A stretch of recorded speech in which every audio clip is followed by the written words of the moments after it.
భద్రాద్రి కొత్తగూడెం జిల్లా పాల్వంచ పట్టణంలో డ్రగ్స్ రహిత తెలంగాణ లక్ష్యంగా అవగాహన సమావేశం నిర్వహించారు. ప్రజాపాలన ప్రగతి ప్రణాళికలో భాగంగా 5వ డివిజన్ లో కాంగ్రెస్ పట్టణ అధ్యక్షులు నూకల రంగారావు ఆధ్వర్యంలో ఈ కార్యక్రమం జరిగింది.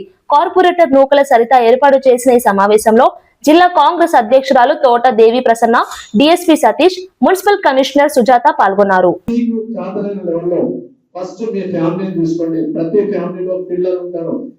దురదృష్టకరమైన విషయం ఏమిటంటే కొంతమంది స్వార్థపరులు డబ్బు సంపాదించాలన్న దురుద్దేశంతో స్కూల్ పిల్లలకు కూడా చాక్లెట్స్ రూపంలో గాంజా ఇస్తుంటారు. చాక్లెట్స్ రూపంలో గాంజా ఇస్తా ఉన్నారు. మీరు మీ పిల్లలకి చాక్లెట్స్ కొనేటప్పుడు కూడా ఆలోచించండి, అది అంటే మంచి చాక్లెటా లేకపోతే ఎటువంటి ఏదైనా డ్రగ్స్ కలిపి అమ్ముతుంటారు. మీకు తెలిసిన సరిగా పోలీస్ వాళ్ళతో షేర్ చేసుకోండి.